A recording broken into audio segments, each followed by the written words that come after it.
Wabarakatuh. Di sini saya akan mempresentasikan PPT saya, yaitu mengenai peranan dan pandangan Islam sebagai rahmatan lil alamin, sebagai pemersatu dan perdamaian antar konflik agama dan politik di Kota Poso, Sulawesi Tengah. Pendahuluan, Poso merupakan satu wilayah kabupaten dari Provinsi Sulawesi Tengah. Nama Poso ini pun menjadi sekaligus ibu kota kabupaten ini. Kabupaten Poso secara administratif terbagi menjadi 19 kecamatan yang terdiri dari 23 kelurahan dan 133 desa. Dengan total jumlah penduduk 208 jiwa. Untuk penganut agama di Poso relatif seimbang dalam hal penganut agama dengan 45% penduduk beragama Islam, 35% beragama Kristen, sedangkan sisanya penganut Buddha, Hindu, dan lainnya. Umumnya agama Islam dipeluk warga pendatang dari Jawa, Lombok, Gorontalo, Sulawesi Selatan, Bugis, dan Makassar, serta penduduk asli Tojo, Bungku, dan Togian, sedangkan penduduk beragama Kristen berjumlah umumnya penduduk asli dari suku Pamona, Mori, serta pendatang dari Manado, Toraja, dan Nusa Tenggara Timur. Konflik apa yang terjadi di masyarakat Poso? Konflik di Poso yang melibatkan konflik antara agama Islam dan Kristen ini mengakibatkan kerusuhan massal hingga jatuhnya banyak korban meninggal. Korban luka dan tempat peribadatan dan rumah yang dibakar oleh oknum yang tidak bertanggung jawab pada tahun 1998 sampai dengan 2001. Konflik ini pun telah membuat para perempuan, laki-laki dewasa, orang tua, remaja, anak-anak lanjut usia, segala usia dari segala lapisan dan latar belakang tanpa terkecuali terseret dipaksa masuk dalam tepian dan pusaran konflik kekerasan berdarah yang berkepanjangan. Apa peranan Islam sebagai rahmatan lil alamin? Kata al-alamin maknanya dalam arti kumpulan jenis makhluk Allah yang hidup semuanya memperoleh rahmat dengan kehadiran Nabi Muhammad SAW. Dengan rahmat itu terpenuhilah ajar batin manusia untuk meraih ketenangan, ketentraman, serta pengakuan atas wujud, hak, bakat, dan fitrahnya. Jangankan manusia, binatang dan tumbuh-tumbuhan pun memperoleh rahmatnya. Dalam Al-Quran Surat Al-Anbiya 21 ayat 107 dinyatakan bahwa Islam adalah agama yang membawa rahmat bagi semesta alam. Rahmat itu memiliki 3 dimensi, yaitu rasionalitas, peduli, dan peradaban. Pertama, agama Islam adalah agama yang rasional. Kedua, ajaran Islam dengan konsepsi rahmatan lil alamin memiliki konsekuensi logis untuk selalu peduli kepada orang yang memerlukan pertolongan atau bantuan. Ketiga, agama Islam adalah agama peradaban. Rasulullah SAW diutus di muka bumi ini adalah untuk membangun peradaban. Apa peranan dan upaya tokoh masyarakat Islam dalam penyelesaian konflik antar agama di Poso? Di Desa Tangkua, melalui peran tokoh agama dan elit sosial, isu agama berhasil dikelola dengan baik, sehingga masyarakat tidak mudah terprovokasi dan menjadikan tidak seorang pun penduduk desa yang meninggal dalam kerusuhan atau terlibat untuk saling membunuh atas nama agama. Sebaliknya, penduduk Tangkura yang berbeda agama ini saling melindungi satu sama lain.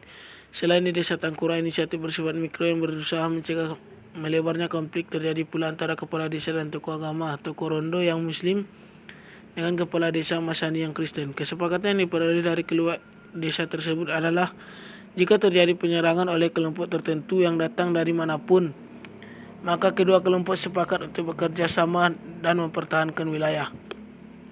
Ada juga tokoh yang menjadi motor pelaksanaan upaya resolusi konflik berbasis budaya di Poso adalah Arifuddin Lako, seorang mantan narapidana dengan penahanan selama 8,6 tahun. Setelah menjalani masa penahanannya, Arifuddin Lako langsung mengkoordinir kawan-kawan yang menjadi bawahannya semasa aktif di kelompok radikal dan membentuk komunitas Rumah Katu pada bulan November 2015 yang beranggotakan mantan napi terorisme yang mau bergerak dalam bidang sosial budaya dalam mengupayakan resolusi konflik, perdamaian, dan deradikalisasi. Kegiatan komunitas Rumah Katu yaitu temu budaya antara dua komunitas Muslim dan Nasrani, festival budaya antara dua komunitas Muslim dan Nasrani, pembuatan film pendek yang memuat pesan perdamaian, resolusi konflik, dan deradikalisasi, pembinaan generasi muda mulai dari SMP dan SMU dalam menciptakan keharmonisan antara dua komunitas Muslim dan Nasrani. Komunitas Rumah Katu mensosialisasikan kearifan lokal pada masyarakat Muslim Poso dengan menggunakan kearifan Sintu Maroso dan kearifan Tonda Talusi. Sintu Maroso adalah kearifan masyarakat Poso yang sudah ada sejak masa lalu yang kemudian terabaikan dan terlupakan. Sintu Maroso dalam bahasa Poso mengandung dua makna, yaitu Sintu yang berisi bersatu atau persatuan, sedangkan maruso berarti kuat sehingga apabila digabungkan berarti persatuan yang kuat. Sintu maruso juga bermakna persaudaraan, solidaritas, kebersamaan dengan tiga dimensi yakni hidup saling menghargai, nu memberi naka, hidup saling menghidupi, mempeta uyu, dan hidup saling menolong, nu membesungko. Perilaku yang lahir dari internalisasi nilai Sintu maruso sejalan dengan nilai Islam sebagai rahmatan lil alamin yang telah diajarkan oleh Rasulullah SAW.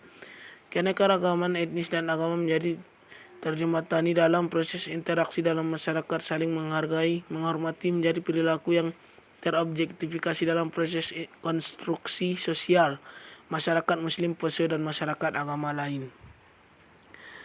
Menempatkan tokoh masyarakat Muslim dengan tokoh masyarakat agama lain pada posisi di pemerintah dan keterlibatan dalam proses deradikalisasi menjadi objektivasi, saling menghargai.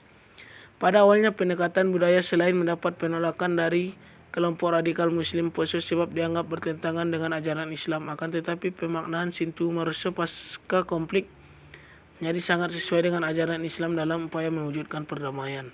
Sebagai mana diungkapkan oleh Arifuddin Lako, kita punya Sintu maruso yang tidak pilah-pilah masyarakat.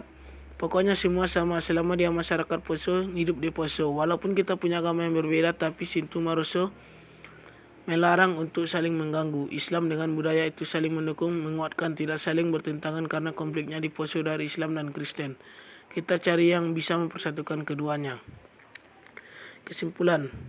1. Nabi Muhammad SAW merupakan rahmat bagi seluruh umat manusia, baik yang beriman kepadanya maupun yang tidak beriman, dan bahwasanya Nabi Muhammad SAW itu diutus sebagai rahmat bagi seluruh alam semesta. Rahmat itu memiliki 3 dimensi, yaitu rasionalitas, peduli, dan peradaban. Pertama, agama Islam adalah agama yang rasional.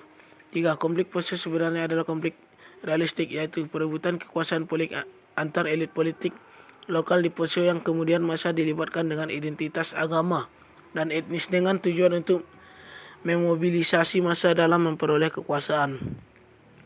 4. Upaya perdamaian yang sangat berpengaruh hasilnya dalam menghentikan konflik Poso adalah setelah pemaknaan Sintu maruso pasca konflik menjadi sangat sesuai dengan ajaran Islam dalam upaya mewujudkan perdamaian. Sebagaimana diungkapkan oleh Arifuddin Lako, kita punya Sintu maruso yang tidak pilih-pilih masyarakat, pokoknya semua sama. Selama dia masyarakat Poso, hidup di Poso. Walaupun kita punya agama yang berbeda, tapi mendukung, menguatkan, tidak saling bertentangan. Karena konfliknya di Poso dari Islam dan Kristen, kita cari yang bisa mempersatukan keduanya. Contoh rahmatan lil alamin berdasarkan tinjauan historisnya. Contohnya seperti rezeki. Rezeki juga termasuk rahmatan lil alamin, yaitu rahmat yang diturunkan Tuhan kepada manusia. Tidak hanya Muslim tapi juga non-Muslim sudah mempunyai rezekinya masing-masing yang sudah diatur oleh Tuhan.